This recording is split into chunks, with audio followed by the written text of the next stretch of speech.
Okay guys, we are back with Middle-earth Monday, although it is a little bit delayed by a day, and when it's delayed by a day we call it Token Tuesday, so that's what we're here to do. We are still working through the videos I promised you for the War of the Rohirrm box set. We got a little bit off course last week when we did the Hammer Hand miniature, which isn't from this box set but is one of the new miniatures out for War of the Rohirrm. That video tanked so hard you guys weren't really that interested in that, which of course broke my heart a little bit. Hopefully getting back on track with the box set will encourage you to watch the videos a little bit more. Today's video I'm going to be tackling the scenery, the Rohan houses. Now a lot of people do videos on these and I want to try and make one that's just the easiest to follow, the easiest to get done. And with the addition of adding a base to the miniature or base to the piece of scenery, so that you can add grass tufts and some terrain stuff to make it really blend into the table and be a really nice piece. So that's what I'm going to try and do in today's video. Paint up a Rohan house that you guys will love. Before I get into the video, I want to, of course, as usual, thank all of my patrons. You guys are awesome. Without you, I could not continue doing what I'm doing. It's the bottom of my heart. As always, thank you so much. If you're interested in getting involved with that yourself, there's links down in the description below. You get access to a private Discord server where you can talk to me on a daily basis and get involved in all the different events we have over there.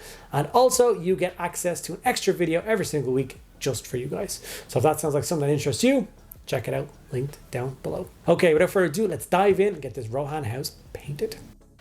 Okay, so this is the Rohan house in question. As you can see, it is just built here. This is one of the configurations. There's many different ways of building it. And if you get loads of different kits together, you can make kind of bigger, crazier buildings. Something I really do want to look into in the future if I can get my hands on enough sets. I have just a piece of MDF here. I laser cut out myself.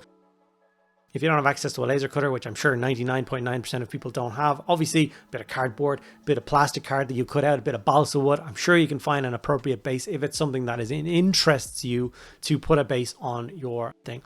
I was deciding whether or not I wanted to add kind of any of the extra details to it, but decided for the first one, I'm just going to keep it simple. Glue the piece of scenery straight to the middle of the base that I've made, and I'm going to save those railings and stuff later on for maybe like a separate little pasture, a little field next to the Rohan houses, a little vegetable plot or something like that. I think it'd be cool to have all the different corners set aside for that. So it is now glued to this base, and then I've sprayed it in the traditional way, same way that I spray all my models. Chaos black and then gray steel over the top. If you're curious about how I do it or why I do it, I do a whole video on why I did it a couple of weeks ago, so you can go check that out for yourself. Okay, the first color I am reaching for is Skeleton Horde. And we're going to use this as the first color for all of the wood panels across this scenery piece. Now, we will be doing lots of shading and layering and dry brushing and all sorts of things, all really quick steps. The whole purpose of those steps is to add a lot of depth and a lot of age to this wood, kind of grassy, mossy stuff near the end where it's kind of got a damp, and then obviously dry and cracked wood in other places and all sorts of other things.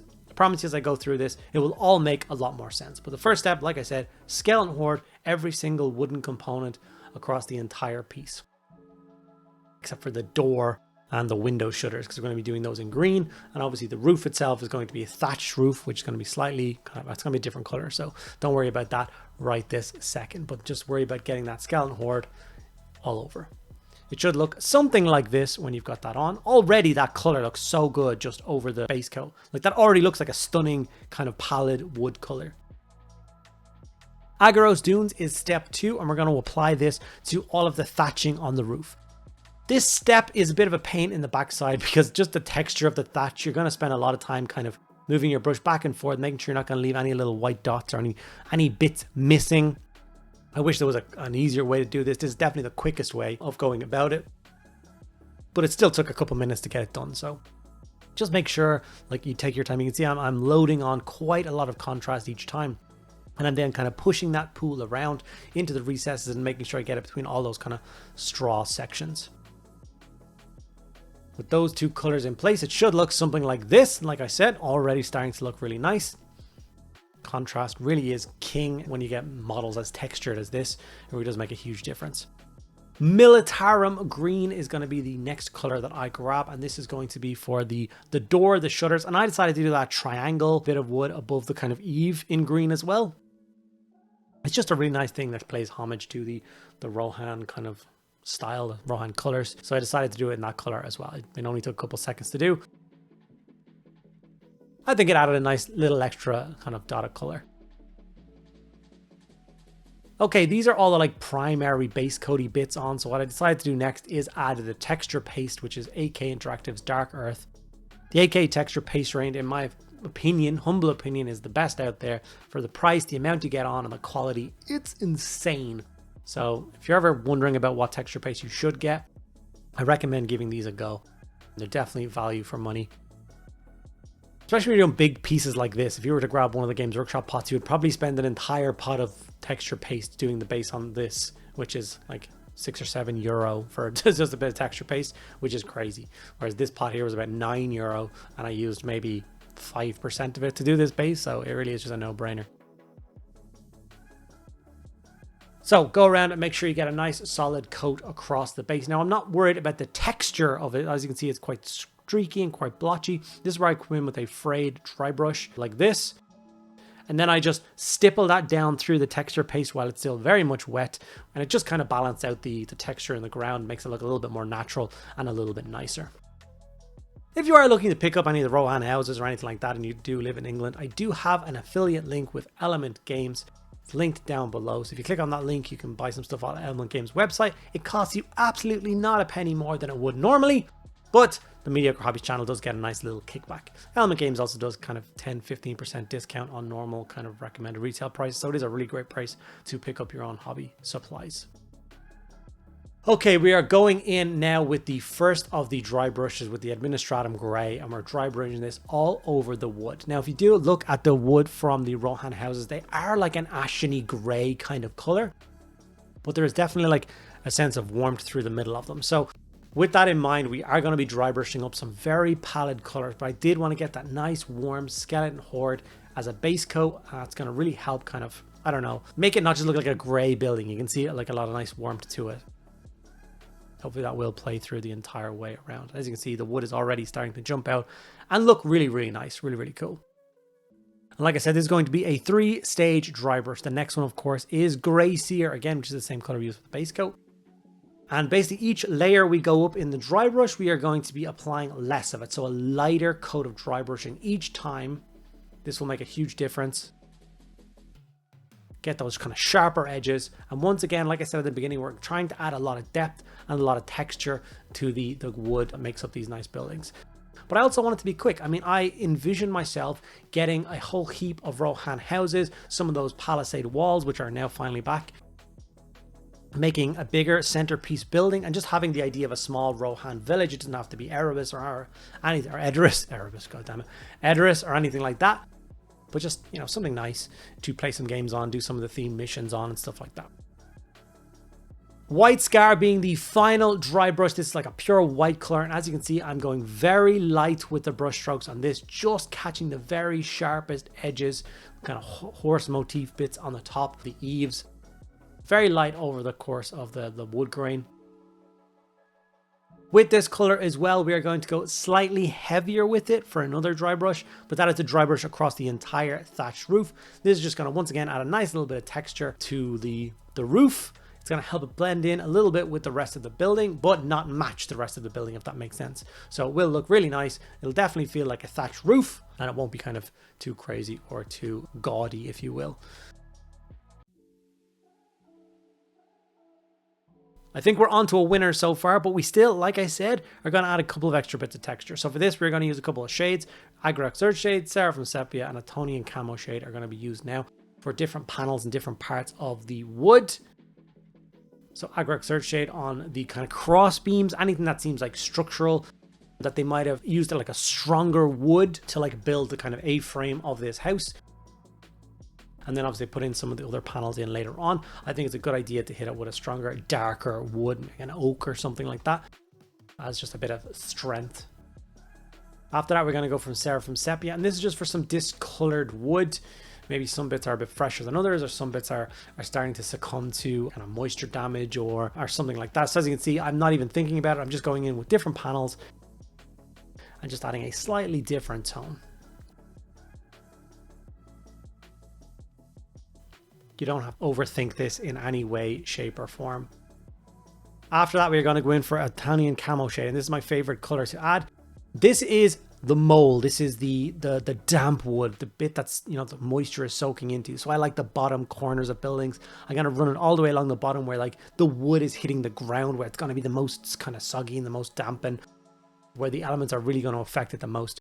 Anywhere where water can pool, so maybe along those kind of like eave wooden beams and stuff like that. I also think about things like, you know, a Rohan guy kind of walking along needs to relieve himself, is going to do his business against some of the buildings, and that's going to leave that kind of stained green behind, which is a gross thing to think about, but I think it's very medieval. It's very like true to form. I think it would actually be the case. And obviously the green is going to add a nice bit of color to it as well. Now, because we've done a lot of gray dry brushes over the building, some of the green details from before, those eaves, the doors, the shutters for the windows, have been dulled down a little bit. So we threw the Otanian camo shade over those bits as well to help them pop out. After that, we are simply going to move on to Imperial Fist Contrast, paint that into all of the windows. This is trying to simulate the idea that maybe it's nighttime and someone has lit a fire inside, or some candles inside or whatever, and has given a little bit of light, but don't want it to be, you know, too stark. So it's going to be 2 stages. We're going to hit it with Imperial Fist Contrast, and then we're going to throw a Nuln Oil over it. But while waiting for it to dry, we are going to hit the rest of the details on this building. So Retributor Armor Gold for the nice Rohan symbols above the door, and then we got some Lead Belcher for some latches and hinges and the door handle and stuff like that, but I forget to show that bit, but I do that stage as well. I'm not worried about layering these bits or highlighting. They're so small and so kind of insignificant that I don't think it matters all that much. Like I said before, Nuln Oil for over the yellow windows.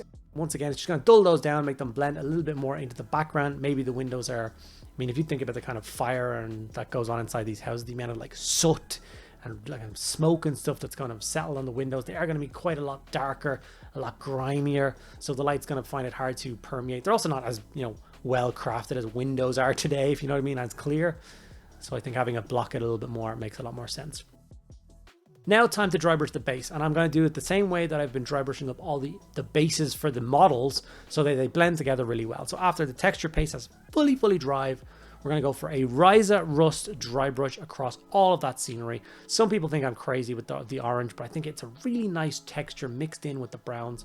I think if you go for browns and then you just go for a lighter brown, it doesn't look very nice. It's very unnatural for soil to not have any kind of richness or any kind of warmth to it. I think adding that bit of orange in really does help out. And then from there, we go for a Screaming Skull and do a light dry brush over the top of that again. Once again, it dulls down those colors again. The orange doesn't scream out as much, but I think it looks like a really nice, rich soil color, which, you know, Rohan is quite a rich province when it comes to, it's like, I don't know, the nature and the soil and everything like that. It's quite nice. So I think it suits that color scheme and that kind of palette quite well. And I just made sure to get a nice coat, not missing anything around those eaves, around the front door, or anything hitting a little bit the building as well. Some wildwood for around the trim of the base. If you can find a trim that's thinner than this, that's better. This base kind of makes it have a little step around the entire scenery piece, which I don't mind. It means it's strong. It's not going to warp or bend or break or anything like that. So I'm okay with it. But other people might not be as keen on there being a significant step. The last step is, of course, I've grabbed some grass tufts. Not rich green, more kind of straw-like green. Obviously, the Rohan is, you know, a bit more yellowy green colors and tones. So I've grabbed 2 different lengths in this, and I just went to town adding as many grass tufts as I saw fit. Whatever looks nice, whatever looks natural, and places that the grass tufts are going to grow. Corners of buildings, under windowsills, kind of the places that aren't going to get trodden as much. And like I said, I'm going to apply as much as I want until I have the result that I'm happy with. I am not just plonking them down, even though there is a little bit of stickiness to grass tufts. I always put a dot of super glue underneath them so they stay in place forever. And with that, we have our final result, our finished Rohan house. I must say, I love the final result. Cannot wait to build and paint more of these guys. Get an entire table's worth of scenery up and running and get in some games of the new rules for Lord of the Rings. Let me know if you guys have enjoyed this video. If you've watched a bunch of other Rohan house videos, I'd love to know how you think this compares to them. If there's any you think I should check out. But I personally think the result is great. I think every step is super easy to follow, achieve. And I think anybody could take this video and get their Rohan houses painted in little to no effort. Little to no time as well. So hopefully you guys enjoyed it, and I hope you're looking forward to next week's Middle-earth Monday. And here is our finished Rohan house. Like I said, little MDF base, got it all textured up and grass tufted up. And I think it really makes this scenery pop off the table and look awesome. I'm actually quite a big believer in bases for all scenery pieces. I don't really commit and do it enough myself, but it's something I would like to do in the near future. Try and get a couple of sets of scenery all done properly and get them all based, matching specific mats, because I've got so many mats now. It'd be nice to have a set of scenery for each of them. So hopefully you like the final result. You are keen to get your Rohan houses painted to match, and if you're so interested, get them based as well. Hopefully you enjoyed this video. If you did, make sure you do those 3 things that cost you absolutely nothing, but it makes a huge difference on how many people watch these videos and the growth of the channel. And that is, give the video a like, make sure you're subscribed, and if you have anything to say, any questions, make sure you put them in the comments below. You're not inconveniencing us in any way by asking a question. It's just more engagement, which helps the video get to more people. Simple as. Thank you guys so much for sticking around to the end. I'll see you in next week's video.